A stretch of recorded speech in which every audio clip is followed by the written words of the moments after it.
और सावधानी से सुनना। 3 तरह के गुण बताए गए शास्त्रों में। मैंने पहले शिव पुराण में आपसे चर्चा की है। सतोगुण, रजोगुण और तमोगुण। रजोगुण से जितने अपराध बनते हैं, रजोगुण से जितने अपराध बनते हैं, उन सबकी निवृत्ति रज से ही होती है। रजोगुण ने कामजन्य जितने अपराध बनते हैं, क्योंकि स्त्री जब काम में आती है उसे रजस्वला कहते हैं। पृथ्वी भी इसलिए कण कण में से तृण को पैदा करती है, क्योंकि उसका एक सबसे छोटा भाग रज कहलाता है। इसलिए धरती से बड़ी मां दुनिया में कोई दूसरी नहीं है, क्योंकि जो हमारी मां है, उस मां के 5 फीट 6 इंच के शरीर में मां बनने का जो भाग है, जहां वो बालक को विकसित करती है गर्भाशय, वो केवल 9 इंच का होता है।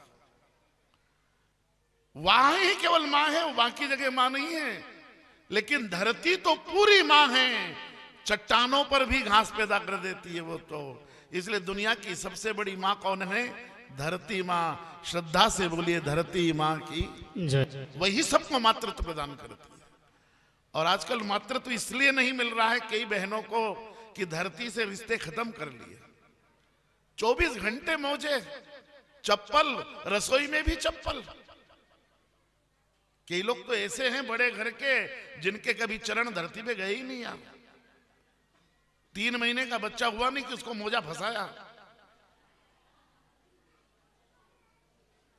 कई लोग हैं जिनका धरती से संपर्क ही टूट गया। यार इतने बड़े मत बनना कि धरती से ही तुम्हारे रिश्ते टूट जाए। पैदल चलो, नंगे पांव चलो, कंकड़ पत्थरों में चलो, गाय के गोबर से लिपी जमीन पर चलो, तो भीतर मातृत्व पैदा होता है। अभी मैं एक बहुत बड़ी गोष्ठी में था संतान उत्पत्ति की, जहां बहुत सारे डॉक्टर्स को हमने बुलाया था।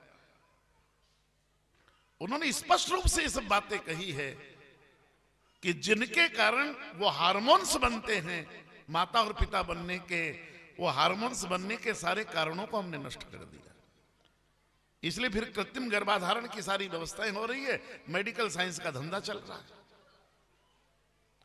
जो मूल वृत्ति है, ये जो सतोगुण है, रजोगुण है, तमोगुण है, इसलिए भारत की रज की बड़ी महिमा है। इस रज की महिमा नहीं होती तो मेरे भगवान बालकृष्ण कभी धरती की धूल में खेलते नहीं। क्या लिखा भक्त कवि ने? धूरी भरे अति शोभित श्याम जुग, तेसी बनी सिर सुंदर चोटी, खेलत खात फिरे अंगना। अंगना में क्यों गए? क्योंकि मिट्टी है। धूरी भरे अति शोभित श्याम जुग, तेसी बनी सिर सुंदर चोटी, खेलत खात फिरे अंगना, पग पेंजनी पीर कछोटी, वा छवि को रस खान विलोकत, वारत काम कला निधि। अब हमारे बच्चे रज में नहीं, पॉन्ड्स पाउडर में लदे हुए हैं। दुर्भाग्य, अब रज से रिश्ता ही तोड़ दिया हमने बच्चों का। रहीम को लिखना पड़ा, एक हाथी को नदी में से स्नान करा के लाए गंगा में से, और गंगा के किनारे आकर उसने धूल सूंड में भरी और ऊपर फेंकने लगा। रहीम को पूछा, ये क्या कर रहा है स्नान के बाद धूल? तो रहीम ने कहा कि जिस रज से गौतम की पत्नी का उद्धार हो गया, उस रज को ये हाथी अपने माथे चढ़ा रहा।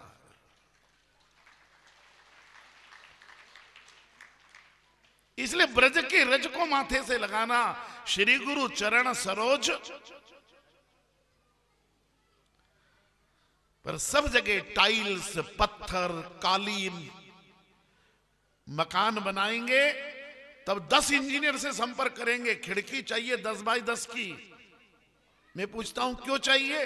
बोले पूरा सनलाइट आना चाहिए घर में, और उसी खिड़की पे काला कांच और 8 इंच मोटा पर्दा लगा दिया। तो काय को खिड़की लगवाई थी यार 10 बाई 10 की तुमने? बेचारा इंजीनियर का माथा खा गए। नहीं, पूरी सनलाइट चाहिए, पूरा एयर क्रॉसिंग चाहिए है, और ला दिए पर्दे। तो उस इंजीनियर की 12 क्यों बजाई तुमने यार बेचारे की, जब तुम्हें खिड़की खोलना ही नहीं थी? तो अयोध्या में राम को वनवास इसलिए लेना पड़ा कि कैकेयी एयर कंडीशन में रहती थी।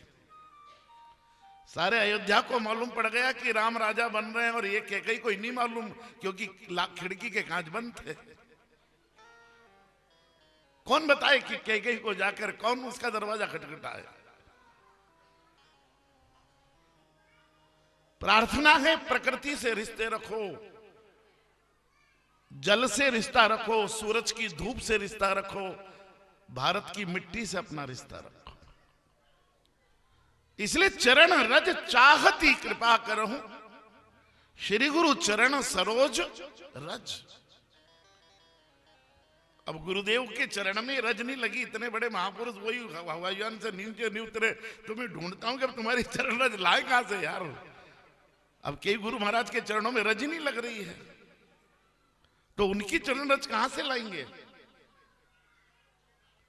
इसलिए जो तीर्थों में नंगे पांव घूमे हैं, तपस्याएं की है, उनकी चरण रज की महिमा। मोजे वाले मुझे क्षमा कर देना सर। इसलिए श्री गुरु चरण सरोज रज निजमन मुकुर, सुधार वर्णम रघुवर विमल यश जोदायक।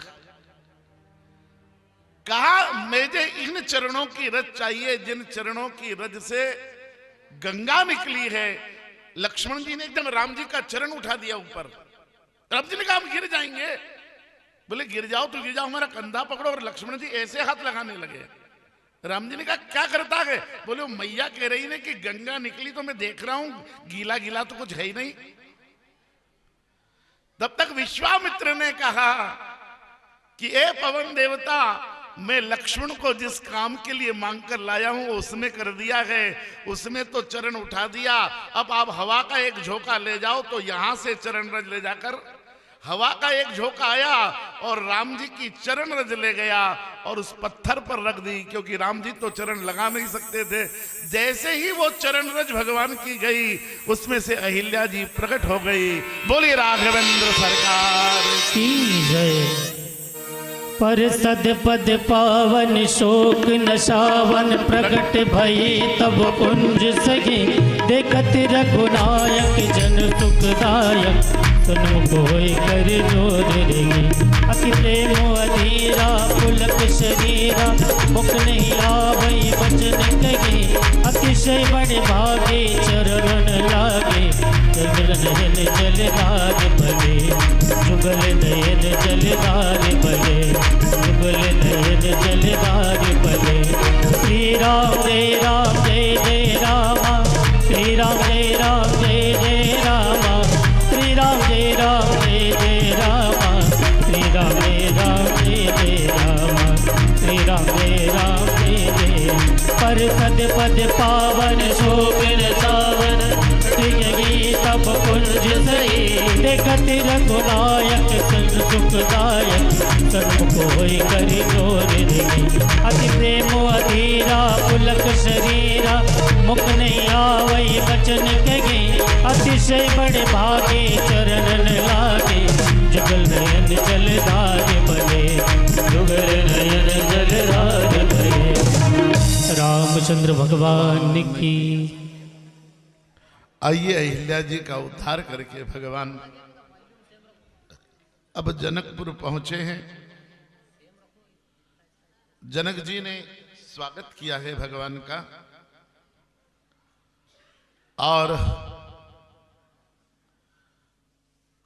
विश्वामित्र जी जनक जी का स्वागत कर जनक जी ने विश्वामित्र जी का, राम जी लखन जी का स्वागत किया। उन्हें एक राज प्रसाद में रोका गया और फिर भगवान ने कहा गुरुदेव को कि गुरुदेव, ये लक्ष्मण जनकपुर देखना चाहता है। अब सावधानी से सुनना। मनुष्य का जीवन 4 चीजों से मिलकर बना है। पहला होता है मन, दूसरी होती है बुद्धि, तीसरा होता है चित्त और चौथा होता अहंकार।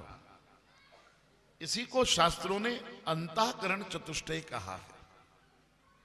मैं मनोरंजन तो आपका करता ही हूं, पर कुछ गूढ़ बातें भी मैं आपके चरणों में रखना चाहता हूं, और कुछ गूढ़ बातें शास्त्र की सुनना चाहिए, तभी सनातन की गहराई हम समझ पाएंगे। 4 अंतःकरण चतुष्टय कहलाते हैं, मन, चित्त, बुद्धि और अहंकार। इन चारों का काम क्या है? मन का काम है संकल्प विकल्प पैदा करना। जिसका मन जितना कमजोर होगा उसमें उतने ऑब्जेक्ट पैदा होंगे, विकल्प पैदा होंगे। जिसका मन जितना मजबूत होगा उसमें उतने संकल्प पैदा होंगे। विकल्प सवेरे से चलते हैं, उठते हैं ना, तो पहला विकल्प आता है कि पहले मोबाइल के मैसेज देख लें कि पहले ब्रश कर लें, यही से शुरू होता है। फिर सोचते हैं पहले कॉफी पी ले कि पहले स्नान कर ले। तो यहां तक आते आते विकल्प होता है 12:30 बजे तक कि ये कुर्ता पहने कि ये कुर्ता पहने। फिर वो पहन ले तो दूसरा आके कह देता नहीं पंडित जी ये नहीं जम रहा है, तो फिर बदलो। यहां तक आते आते कई माताएं इसलिए लेट हो जाती कि 2-3 बार साड़ी बदलती होगी, ये जमी ये नहीं जमी, इसमें ही लेट हो गई कई माताएं, क्योंकि इतने विकल्प हैं, हम इतने विकल्पों में उलझे हुए हैं, इतने विकल्प। इसलिए हमारे यहां कहा गया कर्मकांड में बैठो तो पंडित जी कहते हैं पहले हाथ में संकल्प करो, कोई इधर उधर का विकल्प पैदा नहीं होना। हम इतने विकल्पों में उलझे हुए हैं कि कौन बनेगा करोड़पति की हार्ट सीट पर एक नौजवान बैठा और माननीय अमिताभ जी ने सीधा प्रश्न किया कि तुम्हारे पिताजी का नाम क्या है? बोले सर पहले 4 विकल्प तो बताओ। आप 4 बताओ, फिर मैं उसमें से छांट के बताऊं मेरे पिताजी कौन है। इतने विकल्प में उलझे हुए हैं। ये मन का काम है विकल्प पैदा करना। संकल्पवान बनो। कपड़े की दुकान में भी जाओ तो अलमारी में से कह दो ये साड़ी, पर आप जब तक 50-75 साड़ी नहीं निकला लो तब तक तो ब्लाउज का पीस भी पसंद नहीं करो। इतने विकल्प, समझ ही नहीं पड़ रही कि क्या करना। अरे एक में डिसीजन करना, ये चाहिए, खत्म बात। अच्छा बुरा जैसा हो गया, खत्म बात। इतने विकल्प में, और लाने के बाद फिर पछताते कि नहीं गलत साड़ी आ गई यार, वो वाली लानी थी। ये इतना मन कमजोर मत कीजिएगा। मन का काम है विकल्प पैदा करना, बुद्धि का काम है उसमें गुण दोष बताना। बुद्धि बताएगी कि ये करोगे तो ये लाभ है और ये हानि है। जैसे आज विकल्प पैदा हुआ होगा ना आपको 11 बजे की कथा में चलें कि न चले, तो बुद्धि ने बताया होगा कि चलोगे तो ये फायदा है और ये नुकसान है, घर पे रहोगे तो ये फायदा ये नुकसान है। तो लाभ हानि बताती है बुद्धि, और निर्णय करता है फिर चित्त।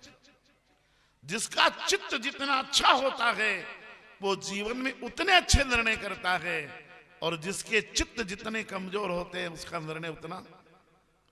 फिर कभी चर्चा करेंगे अगली कथा में कि चित्त को कैसे पुष्ट किया जाता है, चित्त के संस्कार कैसे हैं। मन के 8 संस्कार हैं, बुद्धि के 8 संस्कार हैं, फिर चित्त के 8 संस्कार हैं।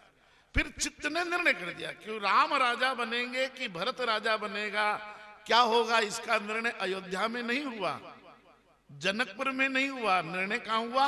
चित्रकूट में, क्योंकि चित्त चित्रकूट है।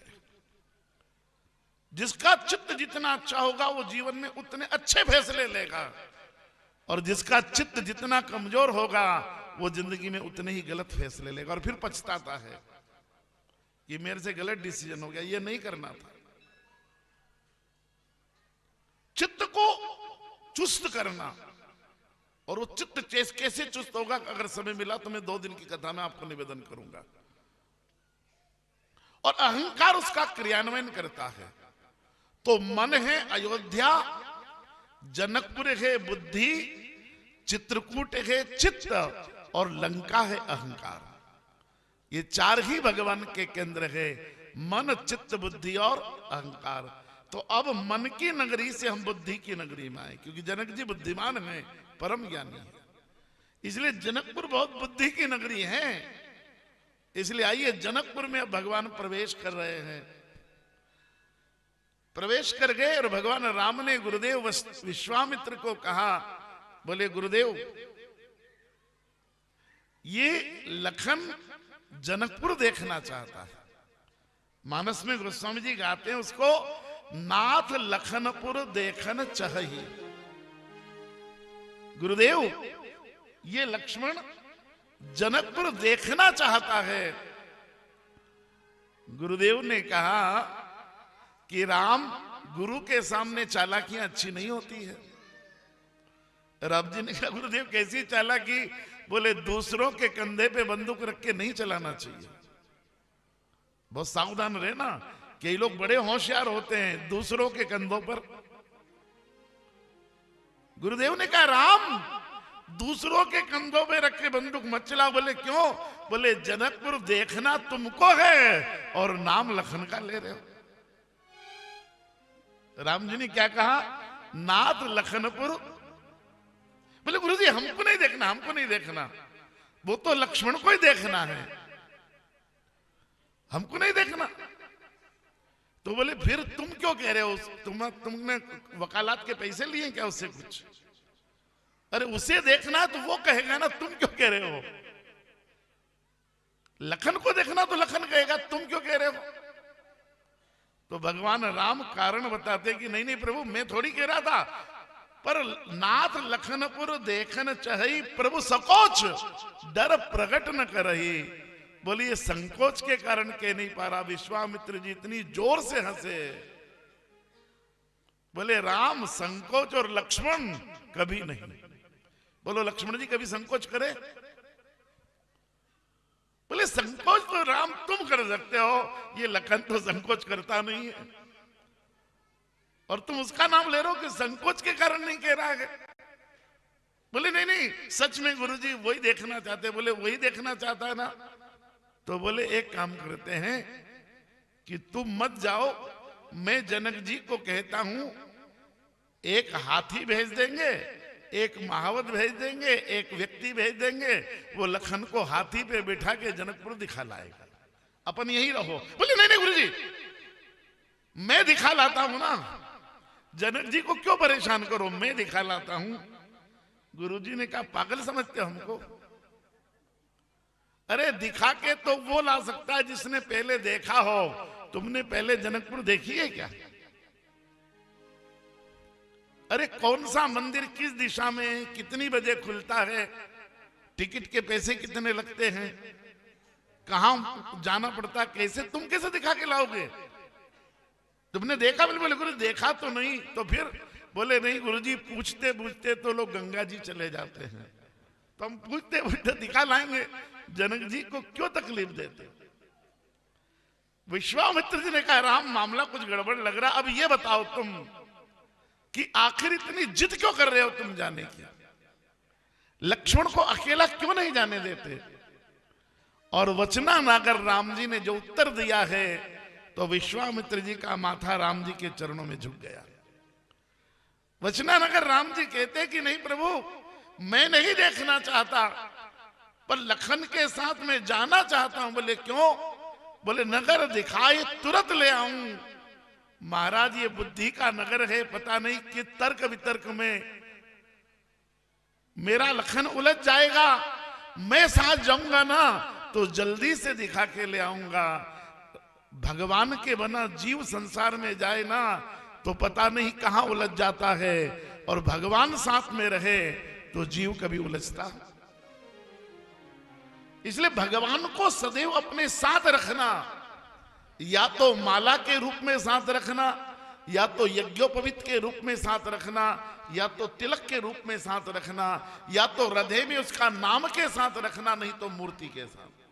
कई लोग भगवान की मूर्ति साथ लेकर चलते हैं, पर सबके लिए तो व्यवहारिक नहीं है।